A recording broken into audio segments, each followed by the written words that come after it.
when you start to question whether or not your tactics are working, or whether you're looking to start looking at different tactics or different things to do, look, referrals, from a physician standpoint, referrals are the gold standard. That's the best way to get ideal patients into your door. However, 1, 2, 3, 4.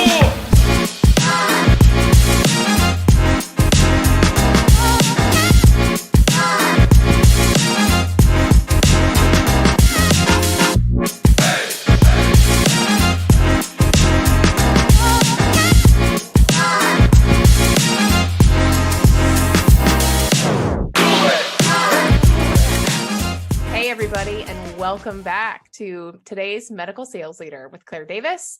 And today you might know this gentleman sitting next to me for his incredible mustache.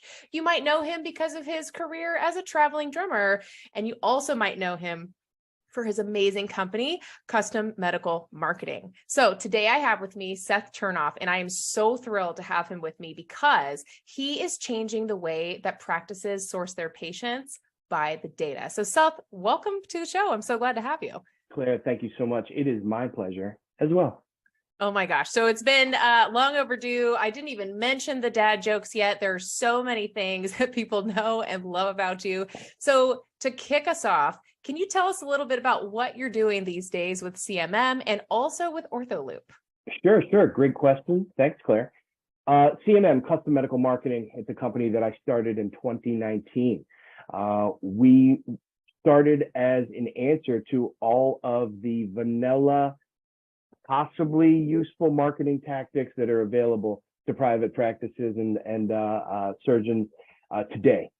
We acquire highest likelihood patients for our clients based on the people's needs. Most marketing programs start with the product or the service. You pick your channels and you put out your advertisement or whatever the communication is, and you hope that the people that need to see it and are compelled to take action. What we do is we start with the people that are most likely to need a total joint, most likely to need a cardiovascular or a vascular surgeon. And we tailor that message to those people directly. And the main value prop in what we do is our ability to identify prospective patients, but also show our clients who showed up as a result of our strategy. We know the identity of all of the people in our audiences. It sounds very creepy. And it kind of is. The good news is that we only care if they fit our persona for a specific procedure or service line. Got it. So, tell us a little bit about this. Let's break it apart, because I think that for anybody here who's a physician or anybody here who's calling on physicians, especially in private practice where, they are making their living by not how their marketing's doing without them knowing exactly by the data, but by the patients who come through the door. So who is this really for? Awesome question. So it's for the surgeon, the physician, the practice, and that's primary. Secondarily, it is for the patients. Healthcare has become, I hate to say it, it's a commodity, okay? And people are going to search for care the way that everybody searches for care. We all have the internet and we all have access to the same information from a retail perspective, right? I'm clumsy. I rolled my ankle. I need an orthopedist or at least an x-ray or at least someone who can help to take a look at this, tell me whether it's really hurt or if I'm just being a baby, right? So it's for the surgeon to not just identify their best patients, but also actually communicate with them in a way that gets them to come in for a consult. A lot of the marketing tactics that are out there, they're good at flying a flag, right? Yes. Waving something and being in front of people. But the problem in healthcare has always been attribution. Being able to show confidently that it's working. And there's a lot of groups that will talk about metrics or clicks or opens or these things that, okay, it sounds really, important. the end of the day, if you're spending money on a program to acquire patients, that program needs to tell you how many patients were acquired. And extra points if you can tell me who was acquired so that I can follow them around throughout the episodic nature of whatever care they're receiving and put actual dollar signs to it. Because marketing was always set up to generate revenue, not to be something that, well, we're just spending this money and I think it's working, or I guess it's working, or I hope it's working. We have no real way to tie what we're spending to what we're making. The spend. Oh, yeah. So. And, in the last 10, 15 years with managed care taking over so many practices, for those physicians who are still in touch with marketing their own practice and needing to market their own practice and farm that business, go hunt the right people to bring in the door, they really need to know these things. And I feel like, I don't know if you know this, but I used to be in marketing for a company called Sutter Health. And, when we would promote our surgeons, it was always, these are the best heart surgeons in town. Like that literally was our marketing. Every billboard was about how wonderful they were, what degrees that they had, but it was very difficult to track that. So when should a practice, say I'm a physician and I'm trying to grow my ortho practice, maybe I'm an orthopedic surgeon, at what point do I need to recognize, okay, maybe those billboards that are up on Highway 80 East are working, but I really can't tell. So when do they call somebody like you? I love it. Your questions are so good, Claire. They're so good. And it doesn't surprise me that you were in marketing at all. When is a good time? When you start to question whether or not your tactics are working, or whether you're looking to start looking at different tactics or different things to do. Look, referrals, from a physician standpoint, referrals are the gold standard. That's the best way to get ideal patients into your door. However, the referral process, depending on how you're tracking them, it takes a lot of work to go in there. Okay, you might have some liaisons that are doing the work and they're just like out there hunting. You got to keep up with them. You got to make sure that they're doing the work, and that so you have a great relationship with this doc across town and he's referring you out to business. He goes away every summer for 2 months. And so it stops. And I'm not saying don't do it. I'm saying that the referrals are a great business development tool. But if you're starting to spend money on outreach, right?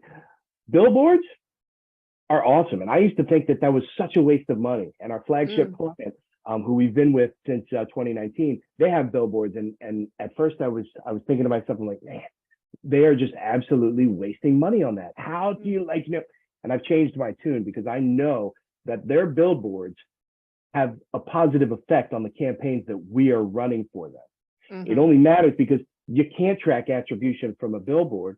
Right. You can't us. And I know that if those billboards weren't there, our numbers would not be as high as they are. So a billboard or connected TV or OTT, there's a lot of tactics that are great for branding, great for getting in front of people and just casting a wide net across an audience without any type of differentiation on age range or household income or purchase patterns, or whether these people are active lifestyle or sedentary or have a lower BMI or whatever the barometers are. Right.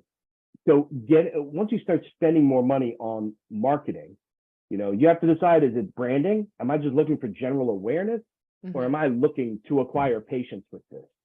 And I've often said that the difference between attracting patients and acquiring patients is the ability to know who booked a consult, who became a patient as a result of the efforts. So distinct, but at first pass, if you don't do deep dives into marketing, if you're just kind of if you think that it's a lever and you pull the lever and something happens, it might be real confusing. But again, that's the argument for outsourcing, right? Sure. And I've seen it before. I'm starting to shift here a little bit, Claire, but I know you'll stay with me. I think this is relevant. I believe that the reason that it's always been okay and the status quo within healthcare to just we're spending this money on Google ads or pay-per-click or SEO strategy, and we think it's working. The only reason that that's okay in healthcare, my theory, is because the people that are charged with the operations of marketing and the responsibility of acquiring new patients, they're already wearing 6, 7, 8, 10 hats. This is healthcare. There are, especially at the private practice level, they are spread thin. So if it's the way that we've always done things, and that's all they have bandwidth for, then that's what it's going to be. I'm not saying that we're the right solution for everybody. I'm just saying that there are other things out there. You know, I like what you say, because I think that, and I'm guilty of this too, having been in that seat of making the marketing decisions and putting the plans together largely on hope. Okay. And really, it wasn't because we were trying to swindle and sway. It was because sometimes we didn't have that information. And now in this digital age where AI is connected to everything, where medtech is getting real-time metrics in the OR, like the opportunity for us to get our hands on data to really meet patients where they are right now, instead of like, imagine me around the conference table with my other marketers, and we would be pitching about how we needed to get that billboard up, and the way that we gauged the visibility was very honestly by traffic patterns. Yeah. Like this many people. The metric that you have for a billboard, like that's right. And exactly. They have those things, those things that you run over on the highway. You're like, what's that? It's right. Like, right. They see how many cars are going by and what the patterns look like. Yes. I think it's just about knowing where the data comes from and just using whatever you have. And in the billboard case, like, yeah, there's limited data, and you don't know who these people are in their cars. You assume they're going to work, or they're going, like, I mean, it doesn't matter. It's a billboard. Right. But I think that it's pretty common in healthcare, especially in private practices, that you have people who are running around doing a lot of different jobs. Yeah. I've seen some practices that are run just exceptionally, and I've seen some that need a little more help. And there's politics, there's personalities, there's schedules, but there's workflows and there's culture, and that always comes from the top, right? And I think that if a practice cares about its patients, the patient experience, that everything else should follow in suit. I mentioned yesterday, I was talking to someone that if only healthcare could take a page from Chick-fil-A's handbook in terms of the experience, and like, it's my pleasure, of course, and like, just why can't it be like that in healthcare? And look, I don't really have anything to do with that area, but look, we're all involved in healthcare, some professionally and some as patients. So I mean, I think there's a way for the people that want to make something different and better. There's a way to do it. I unfortunately have to stay, at least where that's concerned, because I mean, I'm not trying to change everything. I mean, world domination, I'm sure, is on the table for you. It's coming. It's Q3. Yeah, right. Maybe, right. Maybe when Solomon's like a teenager, when you've got that time and he's into sports. Give him some legacy, right? Yeah, here you go, Solomon. No pressure. Just oh my gosh. There you go. This little guy's going to be famous before he even knows it. So, you bring up a really great point, because it's as if we would go into a physician and they would say, okay, what do what's ailing you? Okay, well, my broad approach would be try any of these things and we hope they'll work. But that's not what we expect from a physician, right? Of course, they are coming at our specific disease state or issue with like a very definitive ways of, assessing what's going on, triaging us, and then giving us the precise thing that they believe will help us get better. So it sounds a little bit like you're like the doctor of marketing in this way. So when someone is looking at, okay, what variables have I been going off of now for my marketing? Maybe I'm just trying to, market to people in a certain age bracket and location. How deep does your team go, or do you guys go, when you're looking at demographics and psychographics? Like, what are some of the things that we're not even looking at yet and that we should be? Sure. So the low-hanging fruit is obviously age ranges. Some practices aren't really interested in Medicare age patients or for specific surgeries. And, it just depends on what market you serve, right? So age range is a low-hanging fruit. Also income and your payer mix, right? if you you understand your payer mix, you understand what percentages of your revenues are coming from which payers that you're contracted with have higher reimbursements or lower. So that's going to kind of point you in a direction of who you should be going after in terms of patient acquisition. Now, the things that we look at, of course, the demographics, where you live, your age range, your household income, or if there's someone in your house who, and we look at the psychographics like active lifestyles, sedentary lifestyles, play sports, our Bunyan persona. It includes women who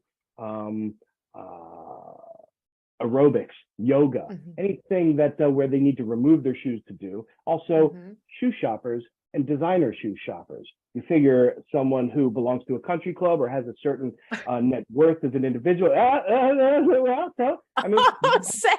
Oh no, that's what's coming. And it's not about the shoes. It's about, does this person possess the traits or attributes that are possessed by the majority of these patients? Sure, there's always outliers. And, in the case of when we're looking for Medicare aged patients, obviously, the higher up you go in range, in age, the lower the digital aptitude is, right? Like, I don't know too many, 78-year-olds who are like actively like on their Facebook looking for minimally invasive spine surgery. Sure. So I mean, I'm not saying it doesn't happen, but it's or people who are over the age of 60 who do CrossFit. Yes. CrossFit is one of our selects for our total joint audience, and our total joint audience, depending on the client, will go up to age 75. Right. We don't know if Mr. Jones is like CrossFitting on the weekends and throwing those giant tires around, when he's not, seeing his orthopedic practice. But I digress.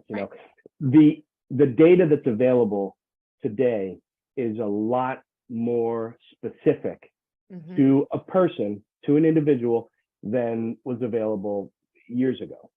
Yeah. So if we're not using the data to not only effectively identify people who we want to communicate with, who need to know that we exist as a practice and we can solve their problem, it also helps to maintain the overspend.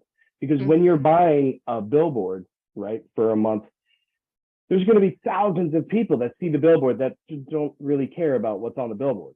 Yes. So our program, we are able to just pinpoint and target that individual or that household specifically with our message. So it eliminates a lot of the overspend and fluff. Yeah, you're like a scalpel instead of a hammer, right? Bingo. Okay. I like that. I'm stealing that. Thank you. And for anyone who's watching right now and thinking, oh, this sounds a little creepy. Like, this sounds a little bit like, someone's looking at my information. Let me share this story with you. And I don't talk about this a whole lot, but I think this might apply. So after my second son, about a month after, I found myself with a swollen leg. And the short story is, I was lucky enough to have continued networking with some of the doctors I used to work with. And lo and behold, it was a DVT, which, if anybody doesn't know, it's deep vein thrombosis, and it's essentially a clot. And within probably hours of losing my life, which I know sounds really dramatic for 7 a.m. for when this is airing today, I was rushed in and saved by a doctor that I'm now, indebted to forever. But here's why I mention it. I, as a partum woman, had no idea that this was even possible. Like, I didn't even know that this was something that people who recently have had babies should be looking out for. So if my OB, who thought, you're too young for a DVT, that's not what this is, right? And granted, he didn't see me in person, but he was in disbelief too. But if a physician's office had known to reach out to more people who had recently had babies to spread that kind of awareness, I mean, I'm sure there are women who weren't as lucky as me to have those personal connections with an interventional radiologist to fix them on the fly, So what you're sharing is so incredibly helpful because it helps patients to even be aware that there are solutions, or that, like you shared with the the footwear example and doing yoga with your shoes off, people might not even recognize that that could lead to bunion issues later on. So what I think you're doing is really phenomenal, because it's just as helpful for physicians and growing their practices as patients who they need a high sign that this stuff could happen to them and that they should be on the lookout. 100%. I think, talking about it from a patient education standpoint, so we're on the front end, right? We're messaging people who probably aren't patients yet, trying to get them to become patients. But once a patient does get care from a specific practice, I think that journey, whatever that patient's journey is, based on CPT codes or diagnosis codes that the practice can utilize to communicate with them effectively, there's millions of different combinations of workflows and communications that could be triggered by specific diagnoses. I hate to say this, but every patient is only one bad visit away from switching doctors. It's up to the practice to care for that patient, and that's everything, not just the care that the physician provides, but the front desk and the communications afterwards. Make it easy to pay a bill, and just understand that you're replaceable. Sure, a lot of patients, they wouldn't think of going anywhere else because the thought of having to move all your documentation, your intake stuff to another practice and do all that stuff. Some people get anxious about that. But I think it just comes down to wanting to do a great job for your patients and having the tools to do that. Yeah, absolutely. I got to ask you, so what made you get into this? Because I find it so interesting how people end up in the jobs that they have. So what brought you from, you've got it. If anybody hasn't followed Seth yet, by the way, if you have a moment, do it right now. Okay. So I'm looking at your work history. You were a taxi driver before Uber was cool, right? You were a former touring drummer, and you were in revenue cycle management. So how did you get to what you're doing now with all of those different experiences? Sure. So man, there's a couple that are missing from there as well. Some real good ones too. We'll save that for another show. Oh no! Now you got to tell us. Don't leave us hanging. What did I miss? Litigation consultant / courtroom cowboy. That was another notable job experience as well. But the show's not that long. So how I got to where I am right now, most recently from revenue cycle management, was I was aligned with an RCM company, medical billing. We had a lot of different practices and sole providers as well as groups and MSOs. So I was part of the denial management team. It was my job to be on the phone all day long and go to war with the payers to get them to pay the claims for the patients that were seen by our doctors. Okay. So I learned very quickly that side of the game, and I don't know why I did this, because it doesn't need the quotes. It's a game. It's a game that is set up by the payers. You make 3 phone calls on the same claim to the same payer. You get 3 different reps. You're going to get 3 different choices of action that you need to take in order to get this claim paid. Either it's a mess. It's an absolute mess, and it's kind of a circus, and it's a shame because richest country in the world, and we have just so many critical issues. So I'm on hold with Florida Blue, terrible company, awesome hold music. It's the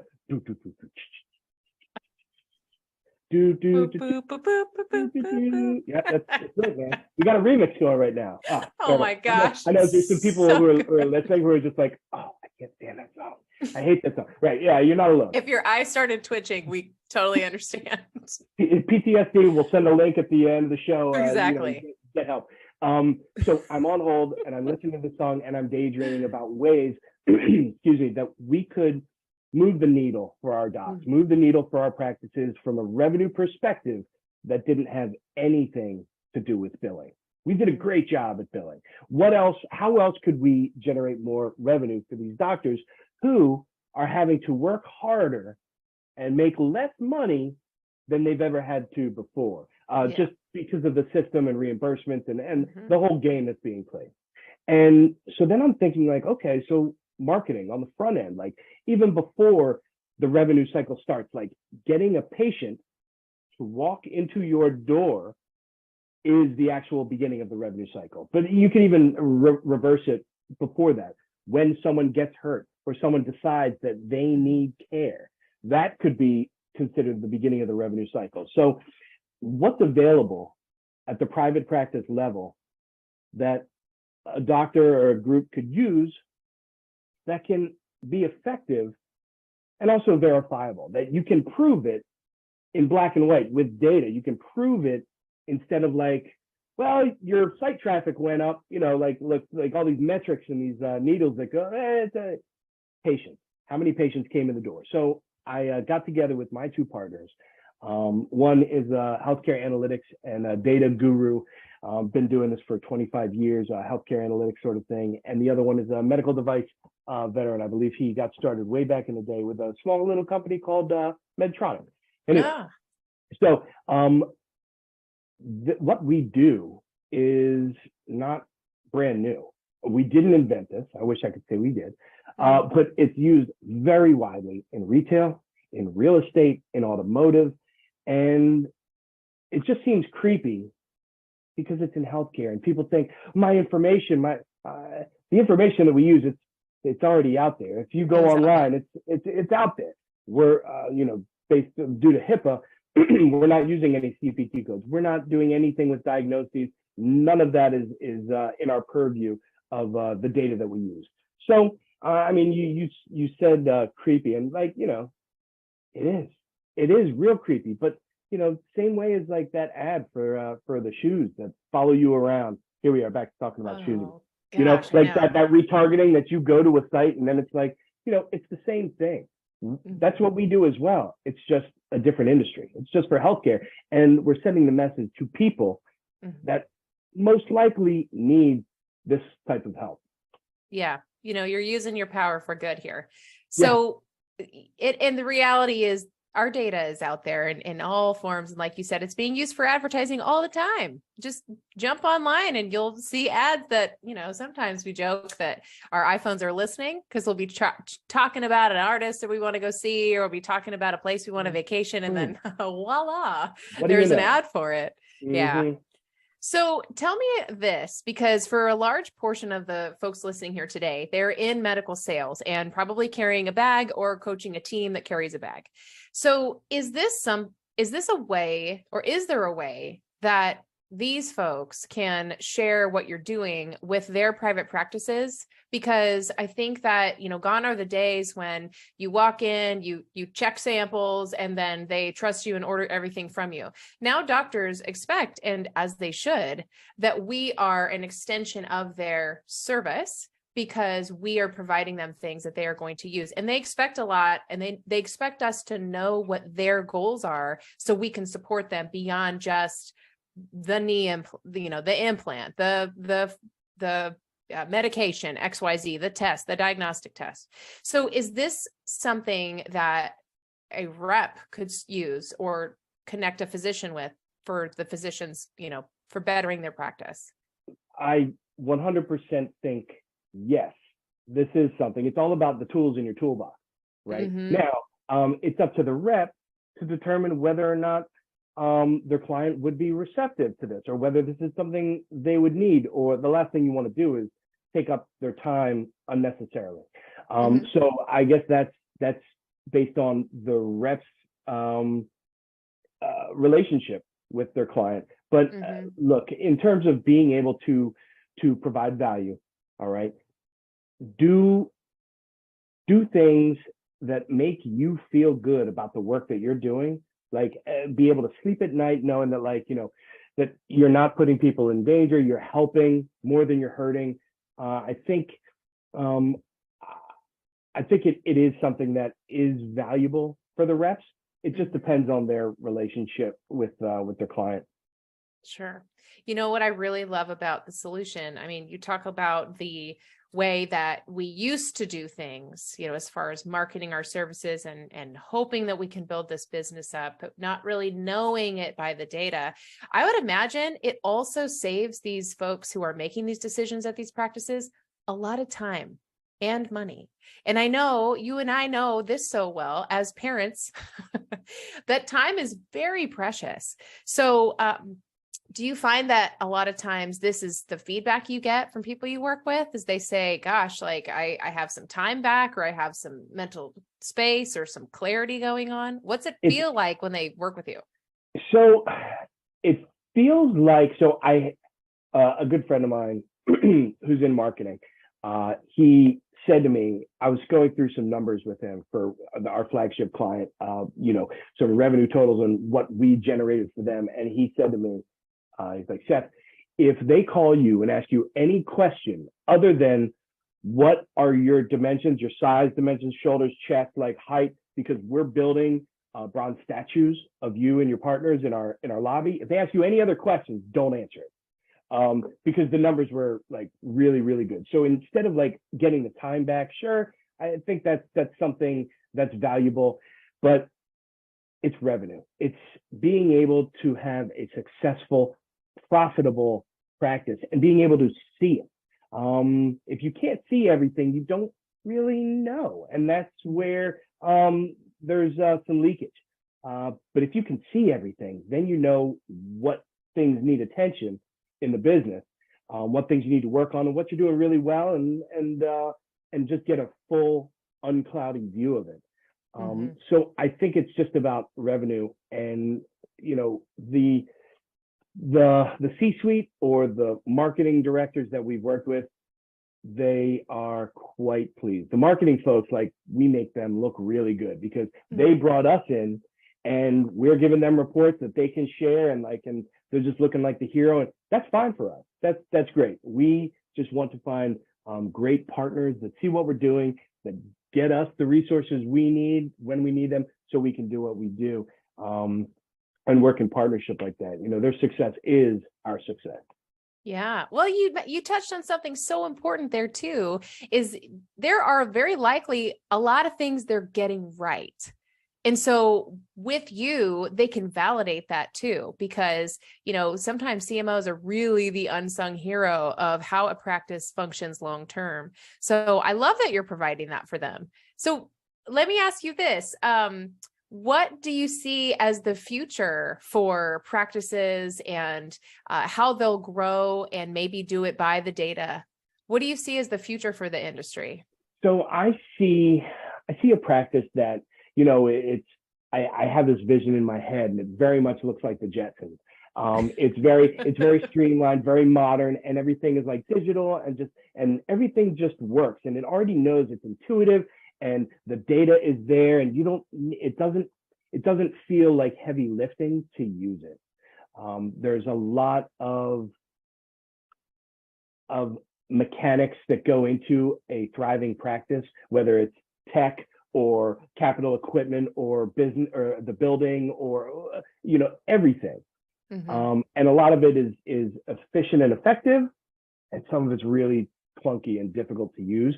That from the clinical side of things, I see it being like where everything is streamlined and it just works the way it's supposed to. And you talk about getting time back. Could you imagine if everyone who worked at a practice or for a physician or surgeon, if everything they touched, it just worked the way it was supposed to? I mean, I feel like that would change everybody's mood, and it would just give everybody a better shot at having a great day, providing excellent care and service to their patients, and having a thriving, successful practice. Oh, I love it. Absolutely. Am I too utopian? No, I don't know. Do I think we're going to see this in our lifetime? I hope so. Yeah. But a friend of mine mentioned the Jetsons, and a buddy of mine, we video chat, and he mentioned that this was like a big thing on the Jetsons. It was like, we had this terminal and you could talk to someone, and it was this whole ordeal. Now we just take our pocket rectangle out of our pocket and I'm right there, just like you are right now. And so I think, and it never happened. It wasn't a flash. It wasn't some big reveal. It just kind of like led into that. And before we know it, the changes are already implemented. They're already here. So it might be utopian, but I like to believe that we're going to get there in our lifetimes. That would be great. I'd love to. Actually, scratch that, Claire. I want to be a part of it. I want to be a part of it. That's it. That's the answer. Yeah. Yeah. I'd really like to see meaningful change in healthcare in this way too. And I think, with everything we're doing, with everything you are doing, when you're in marketing long enough, you recognize that when you're speaking to everyone, you're speaking to no one. And it really does make a difference when you're able to closely target who needs to hear your message. And that's what this is. Like, you're so closely targeting the people who do need help and potentially need help, and it's going to help everybody thrive. So I think that it's really smart. And I think it'll be really nice too, because the trend that I see a lot of physicians going, and especially a lot of private practice physicians who are, hell-bent on keeping their private practice and continuing on. Well, just like anybody, they have certain passions about what they do over others. So when they feel like, okay, I kind of want to lean into this specialized area, you're a perfect solution for that, because then that doctor gets to work out of their zone of genius. The marketing team gets to focus on those specific patients that they can help the best, the fastest. And I think it would just be, like you said, incredibly streamlined. So I think we'll see it. And, if it's anything like the Jetsons, and I can imagine that robot maid coming into my house and Rosie, well, she's here. The Roomba. That's Rosie now. She's got a facelift. That's true. We're probably a lot more likely to realize this in our lifetime than we give ourselves credit. Okay, so tell me this, Seth, because not only do I love what you're doing with work, but I think that you're a magnetic personality around here on LinkedIn. And for anybody, again, if you're not following Seth yet, make it your first order of business today.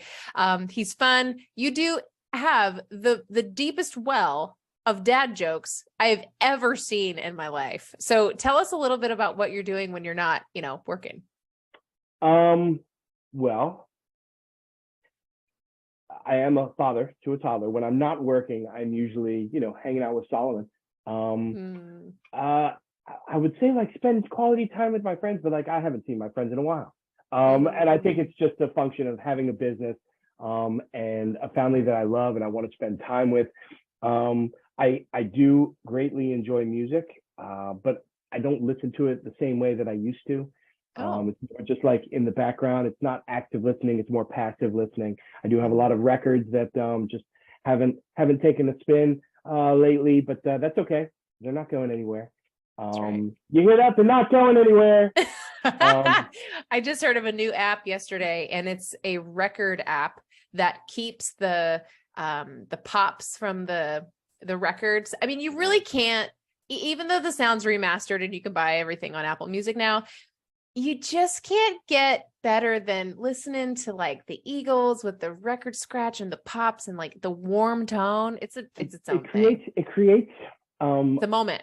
It's a textural thing. It's an audible texture that it's just like the rug will really fill out the room. It's the same thing. It's just another texture, another it's tough to put in words, and I've never had to do that. So thank you for this challenge. But now I want to go listen to some music. Sorry to put you on the spot, Seth. No, that's fine. I'm happy to be here. I really admire what you're doing in the health space. You know how much I care about this space personally and professionally. And so thanks for what you're doing. And so tell everybody before we go, if they want to connect with you, if they want to find more out about what you're doing, if they want to learn a little bit more about custom medical marketing, how do they get in touch with you? LinkedIn is probably the best way to do it. Seth Turnoff. It's true. My last name is Turnoff. That we'll save that story for another time too. If you do follow me on LinkedIn, or don't, I'm not going to tell you what to do. I'm not going to give you my tips on how to be a better person before 2 a.m. That's not what I do. I'm just a guy with a family and a job that I care about. And I really, Claire, your words mean so much to me. And I thank you on behalf of the people that follow you, because I think geez. there's no one else that really provides the level of value that you do. And you're so accessible. It's like one thing to have a coach, talk to you, but you are more like an associate. Like you're like right there, shoulder to shoulder with us. And just the way that you do that, it means a lot to a lot of people. So thank you for me. Oh my gosh, they broke the mold. Thank you for kind words that I don't deserve them, but I appreciate you so much. So thank you everyone for joining us today. If you want to connect with Seth, find him right here on LinkedIn, go connect, go send him a DM, find out what he's all about. And let us know if you have any questions after the show. What did you take away? A couple of my favorites were that we're expanding the expertise of the physicians on who's coming in the door. We're improving the experience for their practice. We're maintaining and helping physicians avoid the overspend and so many more things. So Seth, thank you for all the gems you've dropped today. I'm so glad to have you here. And as long as you promise to come back again, that'll be goodbye for now. I promise. Thank you, Claire. All right. Thanks, everybody. Have a great day.